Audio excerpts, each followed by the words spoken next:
नमस्कार फरीदाबाद, मैं दीपिका गौड़ और आप देख रहे हैं वॉइस ऑफ फरीदाबाद। कांग्रेस के नवनियुक्त जिलाध्यक्ष का स्वागत बहुत सारे कांग्रेसी कर रहे हैं। फिलहाल पहुंचे हैं शालिनी चोपड़ा जी के घर, उनके पैतृक उनके पिताजी के घर पर। आज वहां पर भी बलजीत कौशिक जी का स्वागत किया जा रहा है। सामने शालिनी जी और साथ में तमाम कांग्रेसी नेता यहाँ पर भी मौजूद हैं। बात करते हैं बलजीत जी से, साथ ही जितने भी लोग यहाँ पर पहुंचे हैं। लगातार स्वागतों का सिलसिला अभी तक भी जारी है, क्या कहेंगे? आपके चैनल के माध्यम से कहना चाहते हैं, सोम मल्होत्रा जी का हमारा परिवार है जी। और हमारे बहुत ही सीनियर काउंसलर रहे हैं, बहुत समाज सेवी हैं। उनका स्वास्थ्य के बारे में पता लेने के लिए आए हैं। और शालिनी बहन जी का था भाई चाय पे जरूर आना है। एक पंथ दो काज हो गए यहाँ पे आज। हाँ, हमारी बहन है, बहुत ही जुझारू है और हमारे परिवार की तरह है। हर सब पार्टी को मजबूत करने का काम कर रहे हैं और कंधे से कंधा मिला के सभी ने आश्वासन दिया है पार्टी को मजबूत करेंगे और भाजपा सरकार की गलतियां हैं उसको उखाड़ फेंकने का काम करेंगे। बलजीत जी लगातार कांग्रेसी मुद्दा उठा रहे हैं, वोट चोर गद्दी छोड़, उसको लेकर बहुत सारे आप लोगों के मतलब विरोध प्रदर्शन किए जा रहे हैं, प्रेस कॉन्फ्रेंस की जा रही है। उसको लेकर कितनी मजबूती अब ग्राउंड पर देखने को मिलती है? वोट चोर के बारे में हमने भी ओल्ड फरीदाबाद में कैंडल मार्च निकाला था। कैंडल मार्च, हाँ, जो पूरे देश में निकला था, हेडक्वार्टरों में, डिस्ट्रिक्ट हेडक्वार्टर में, जो राहुल जी बिहार में लग रहे हैं। हम भी उसी तरीके से रोड पर उतर के वोट चोर का और मुद्दों का उठाने का काम कर रहे हैं और कांग्रेस पार्टी हाथ मजबूत करने का काम कर रहे हैं, राहुल जी के हाथ मजबूत करने का काम कर रहे हैं। शहर के हालातों को देखकर क्या लगता है कि अभी जिस तरह से बहुत बार देखा जाता है कि कुछ घटनाएं हो रही हैं, रिसेंटली आज भी एक बड़ी घटना हुई, कल शाम रात को जो होती है, शहर के हालात बद से बदतर होते जा रहे हैं। मानसून जाने का नाम नहीं ले रहा है और शहर सुधरने का नाम नहीं ले रहा है। सबसे बड़ी तो शर्म की बात यह है, कल रात को एक हादसा हुआ जी। नाले में गाड़ी गिर गई और 3 युवा एट द स्पॉट डेथ हो गई। बड़ी शर्म की बात है। मैं प्रशासन को और भाजपा सरकार को कहना चाहता हूँ, एक जो कोई स्पॉट ही नहीं नाले में, कोई भी रात को भी लाइट नहीं है, वहाँ कोई अरेंजमेंट नहीं है। मैं प्रशासन के कल भी मैंने आवाज उठाई थी आपके चैनल के माध्यम से, उनको 50 लाख रुपया मुआवजे की डिमांड की हमने और उन पे जो अधिकारी है मौके के, उन पर अरेस्टेड किया जाए और उनकी जो ड्यूटी है उसके बारे में पूछा जाए। और आपने देखा है मुख्यमंत्री जी, गवर्नर साहब और सभी आते हैं, एक इवेंट के चक्कर में आते हैं शहर में। जो समस्या है, पूरे शहर में पानी भरा हुआ है, कोई निकल नहीं सकता, बच्चे स्कूल नहीं जा सकते। पूरा शहर एक स्मार्ट सिटी के नाम में जनता को धोखा देने का काम किया है, एक छलावा देने का काम किया है। और हमेशा भाजपा सरकार कहती है स्मार्ट सिटी बनाएंगे, स्मार्ट सिटी बनाएंगे। ये फरीदाबाद को बीमार सिटी बनाने का काम किया है भाजपा सरकार ने। हर जगह जहाँ देखो कूड़े पड़े हैं, जहाँ भी देखो सीवर के ढक्कन खुले पड़े हैं। बहुत ही फरीदाबाद की जनता भाजपा सरकार को जूझ रही है और सभी जनता का और वोटर का ध्यान कांग्रेस में है। कांग्रेस आएगी और सब समस्या का समाधान करेगी। कांग्रेस आएगी, समाधान करेगी। शालिनी चोपड़ा इस समय पे हमारे साथ हैं, कांग्रेसी नेत्री हैं, जुझारू भी नजर आती हैं और फील्ड पर भी बहुत बार देखा गया। शालिनी जी, आज बलजीत जी आपके घर पधारे हैं, क्या कहेंगे इसके लिए? देखिए, मैं पहले भी आपके चैनल के माध्यम से इनको हार्दिक शुभकामनाएं दे चुकी हूँ और अब कांग्रेस को इनके साथ हम लोग सब मिलकर मजबूत करने का काम करेंगे।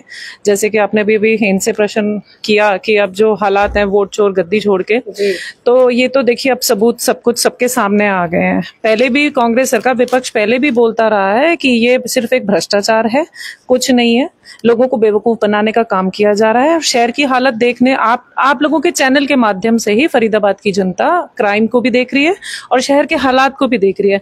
अब जनता, जो भोली जनता इनकी बातों में आती थी ना, अब वो नहीं आएगी, क्योंकि अब चीजें सब कुछ सामने आती जा रही हैं। देखिए, राहुल जी ने बिहार में इतना बड़ा मुद्दा छेड़ रखा है, तो आने वाले इलेक्शन पे सबकी नजर है, हम लोगों की भी नजर है कि अब ये जो इन्होंने शहर में और ये जो वोटों के नाम पे चोरी का इन्होंने जो कर रखा है, और जो ट्रम्प में भी आपने देखा कैसे इन लोगों ने सिलेंडर किया जब विपक्ष इनके साथ खड़ा था युद्ध के लिए, तो इन्होंने सिलेंडर कर दिया।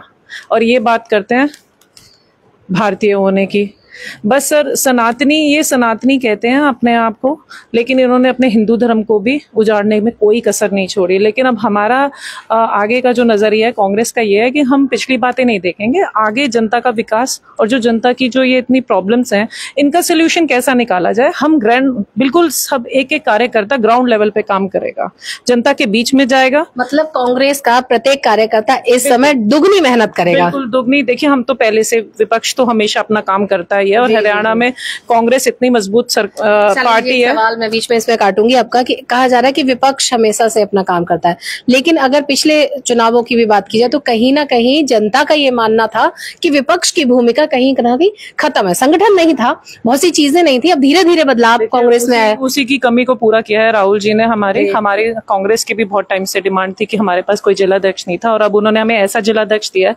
जो वो खुद तो स्वयं तो शहर को मजबूत करेंगे, उन्होंने कार्यकर्ता को भी मजबूत कर दिया। उनके आने से ना हम लोग भी अब इतने मजबूत हो गए कि कार्यकर्ता अपने अपनी फील्ड में इस तरह से उतर चुके हैं नए जोश के साथ।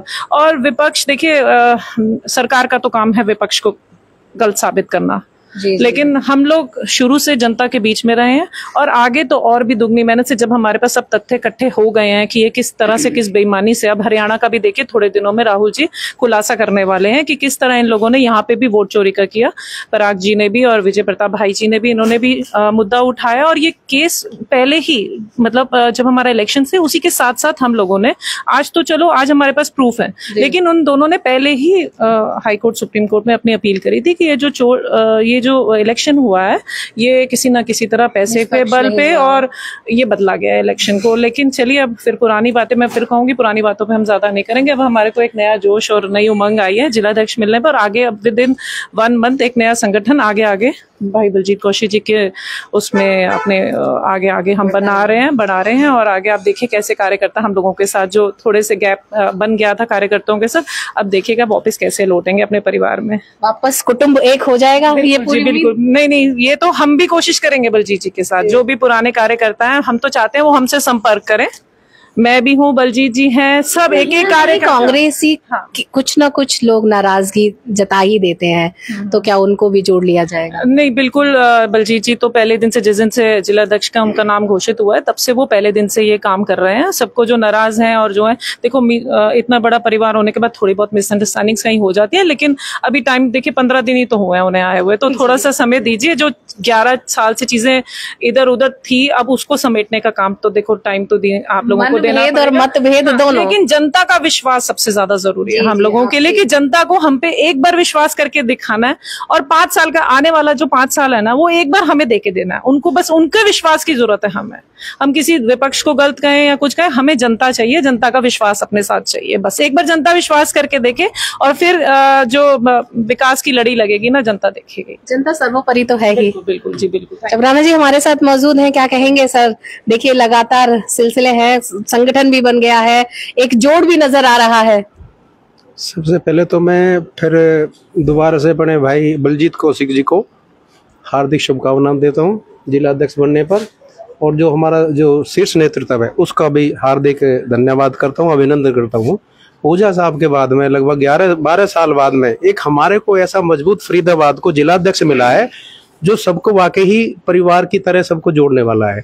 और आज उसी कड़ी को जोड़ते हुए जब से ये बने हैं कौशिक साहब, जब से डेली इन्होंने कम से कम 10-5 लोगों के घर जाना, जो पुराने कांग्रेसी हैं, कट्टर कांग्रेसी हैं, और जिनकी विचारधारा कांग्रेस के साथ जुड़ी है, उनके घर जा जाके उनको जोड़ने का काम कर रहे हैं, जो बहुत ही सराहनीय काम है जाके। तो मेरी तो उम्मीद भी है, और वाकई ही मैं इस बात से बहुत गदगद हूँ कि इनके नेतृत्व में आने वाले समय में जिला फरीदाबाद हरियाणा में एक विशेष अपनी मजबूती इनका जो है परिचय देगा, और जो भी चुनाव होगा उसमें हम दूसरे जिलों से जाके ज्यादा से ज्यादा हर चीज का, चाहे काउंसलर का चुनाव हो या पार्षद का हो या MP का हो, मेंबर ऑफ पार्लियामेंट। 4 साल का समय है सर, अभी भी, मतलब अभी भी अगर लगे कि कांग्रेस अपनी एकजुटता या ताकत जोड़ दे तो पासा तो पलट सकता है। पूरा मुझे विश्वास है बदलेगा, और बदल तो अब की बार भी जाता, लेकिन वोट छोड़ गद्दी छोड़, समझिए ना, इनकी बहुत चल रही, अब आगे इनकी नहीं चलेगी। अब जनता समझने लगी है इनको, ये जुमलेबाज लोग हैं। मैं जब काउंसलर था 2005 में, कांग्रेस की सरकार थी, 1500 करोड़ जवाहरलाल नेहरू रिन्यूअल मिशन के दौरान आया, जो आज फरीदाबाद की जो थोड़ी बहुत वो जो पुरानी जो सीवर लाइन थी, जो ड्रेनेज सिस्टम था, वो सुधार हुआ।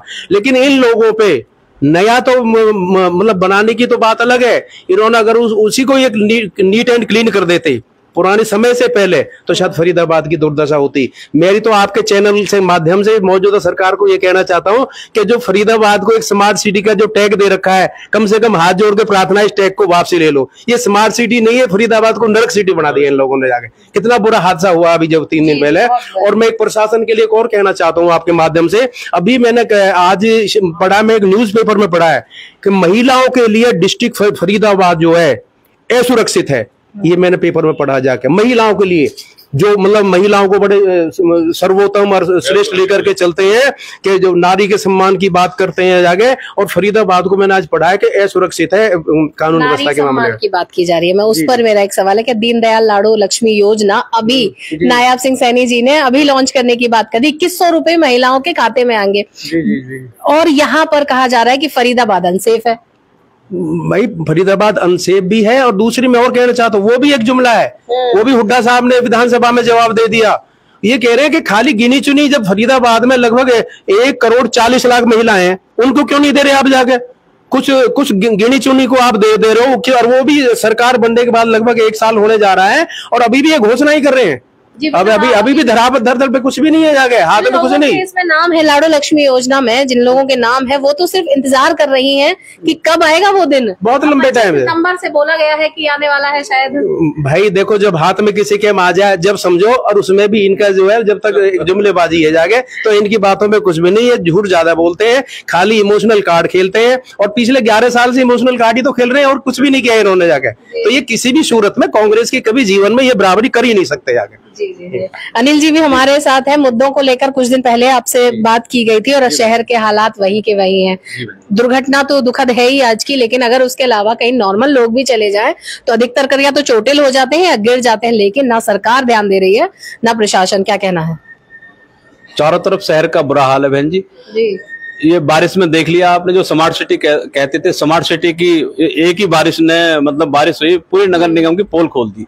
जो नगर निगम 200 करोड़ रुपए का घोटाला, थोड़ी बहुत अगर बचती तो मुझे लग रहा है भादों की बरसात बचने ही नहीं देगी। 200 करोड़ रुपए का घोटाला जो निगम के विकास के नाम पर ये लोग डकार गए अधिकारी, ये उसी का नतीजा है। क्योंकि अगर पैसा अगर काम पे लगा होता तो आज ये तराई ना मची होती। मथा रोड पे देख लो, हाईवे पे क्या बुरा हाल था। मतलब बिल्कुल नेशनल हाईवे है वो नेशनल हाईवे, कितना पौने घंटे का जाम लगना, कितना बुरा हाल था, बहुत बुरा हाल है। नगर निगम तो मतलब ये सरकार फेलियर साबित हुई है, आपके सामने है। आप कहीं भी जाकर देख सकते हो, जगह जगह कूड़े के ढेर लगे हुए हैं, सीवर ओवरफ्लो कर रहे हैं। मतलब विकास के नाम पे क्या छलावा है, धोखा है एक विकास के नाम पे। पर आज तो हमारा मेन मकसद ये था कि आज नवनिर्वाचित बलजीत कौशिक जी और हम सब लोग अपने आदरणीय अपने सोम मल्होत्रा जी, जो हम उनके साथ पार्षद रहे सन 2009 में 2015 तक, तो हमें उनके साथ काम करने का मौका मिला, उनके अनुभवों का लाभ उठाने का मौका मिला। तो आज उनका स्वास्थ्य की जानकारी लेने के लिए, उनका स्वास्थ्य सही नहीं था, तो आज उनके निवास स्थान पर, जहां राजनीति से जुड़े लोग पहुंच जाते हैं, सवाल तो वहां पर आज तो उनका स्वास्थ्य जानने के लिए नवनिर्वाचित आदरणीय बलजीत कौशिक जी, आदरणीय हमारे बड़े भाई पूर्व पार्षद राजेंद्र चपराना जी, आदरणीय मावी जी और बहन शालिनी जी ने, मतलब इन सबको इकट्ठा करके आना, तो सभी को इकट्ठा करके एक बहुत बड़ा प्रोग्राम का रूप दे दिया। चाय बुलाया तो चाय पे था, पर सभी गणमान्य व्यक्तियों को चारों तरफ से भाई बलजीत जी हैं, हमारे सीनियर कांग्रेस नेता रिंकू जी हैं, जिनकी धर्मपत्नी ने अभी मेयर का चुनाव लड़ा। हमारी बहन जी शालिनी मल्होत्रा जी ने, इन्होंने पार्षद का चुनाव लड़ा सेक्टर 28 से, जहां से कोई हिम्मत नहीं करता लड़ने की, वहां से चुनाव लड़ा बड़े दबंगई से। तो आज बहन शालिनी जी ने सबको इकट्ठा किया, और सभी का एक ही मकसद था, अपने आदरणीय सोम मल्होत्रा जी को उनके स्वास्थ्य के बारे में जानकारी लेने के लिए। और हम तो प्रभु से यही कामना करते हैं कि आदरणीय सोम मल्होत्रा जी का स्वास्थ्य अच्छा रहे, उनकी दीर्घायु की कामना करते हैं प्रभु से, उनका स्वास्थ्य अच्छा रहे। इन्हीं शब्दों के साथ धन्यवाद, जय हिंद। विजयन जी हमारे साथ हैं, शिकायत कर रहे थे हमसे 1-2 दिन पहले कि शहर ऐसा ही है, दुर्घटना हो गई है। मतलब अभी इंदिरा कॉम्प्लेक्स की साइड आप रहते हैं, कह रहे थे वहां भी बुरे हालात हैं अभी भी। देखो, आज जो मैंने उस दिन कहा, आज की ताजा खबर आपकी बात है जी, कि 3 घर के चिराग जो ना आज गए बुझ गए। जी। और हम बीके हॉस्पिटल में भी होकर आए हैं, वहां पर देखो जिसके 3 बच्चे एक साथ, वो किसकी गलती है? वो प्रशासन की गलती है। वो किसकी गलती है? वो नगर निगम की गलती है। वो किसकी गलती है? सरकार की गलती है। क्योंकि आप कहीं भी नहर के साथ आप कहीं भी जाके देखो, क्योंकि जहां पर हमारा रोड चलता है वहां जाली होती है या वहां पर उसके ऊंची ऊंची दीवार होनी चाहिए, वो नहीं की गई। वो किसकी गलती है? वो भाजपा सरकार की गलती है, यहाँ के नगर निगम की गलती है। तो आज जो आप अभी 2 मिनट आपने कहा कि भाई कांग्रेसी अलग है, मैं उसके बारे में आपको ये देना चाहता हूँ। सबको दर्द होता है। जब अध्यक्ष की बात आई तो 45 आदमी ने नामांकन भरा, उसमें हम भी थे। हमने ये कहा था कि भी जो भी हमारा अध्यक्ष आएगा हम उसके साथ हैं। और हमें पता कि बलजीत जी आज से नहीं है, इनके बड़े भाई भी, मतलब मेरे हिसाब से जब हम राजनीति में हमसे पहले ही वो कांग्रेस में काम कर रहे हैं। और अब जो बलजीत कौशिक जी के ऐसे अध्यक्ष बना दिए गए जो कि सभी को साथ लेके चलेंगे। और हम जो कहना चाहते हैं, 1 महीने के अंदर अंदर एक बूथ पे 100 यूथ हमारा होगा। और अब कांग्रेस के जो कार्यकर्ता वो सभी एक हो जाएंगे। जो आप हमने वहां नहीं गए, वो धीरे धीरे सब एक हो जाएंगे। क्योंकि जब बड़ा परिवार कुटुंब है, बड़ा कुटुंब है। मैडम हम भी थे, हम भी कहते हैं हम भी अध्यक्ष बन जाए, लेकिन देखो हर आदमी तो बनता नहीं, अध्यक्ष तो एक ही होगा। हमने यही कहा था जो भी हमारा अध्यक्ष होगा हम उसका स्वागत करते हैं। आज हमारे बलजीत भाई जी अध्यक्ष बन गए, हम इनके कंधे से कंधा मिला के इनके साथ चलेंगे और इनको मजबूत करेंगे। और एक बूथ और 100 यूथ हम हमारा साथ होगा। क्योंकि हमें 12 साल बाद अध्यक्ष दिया गया, और अध्यक्ष भी ऐसा दिया गया जो नीचे से उठ के आया हो। एक होता हवाई जहाज, एक होता है जो हवाई जहाज वाला हो, ठीक है। इन्होंने, इनके भाई ने भी संघर्ष करा, भाई साहब भी संघर्ष करते हैं। और हमने जिस दिन ये अध्यक्ष बन के आए, हमने उस दिन कहा था कि आप गुटबाजी में ना आए, आपने सभी को साथ ले चलना है। तो हमें हमारी कांग्रेस अब आने वाले 2029 में सिर्फ कांग्रेस आएगी हमारी। फरीदाबाद पहुंचे थे सोम मल्होत्रा जी के घर, शालिनी चोपड़ा के पिताजी के घर, जहां पर आज उनका स्वास्थ्य का हालचाल लेने के लिए नवनिर्वाचित जिला अध्यक्ष बलजीत कौशिक पहुंचे और साथ ही तमाम कांग्रेसी नेता भी इस मीटिंग में शामिल रहे। फिलहाल इस खबर में बस इतना ही। ऐसी ही तमाम खबरों के लिए बने रहिए मेरे साथ, देखते रहिए वॉइस ऑफ फरीदाबाद। नमस्कार।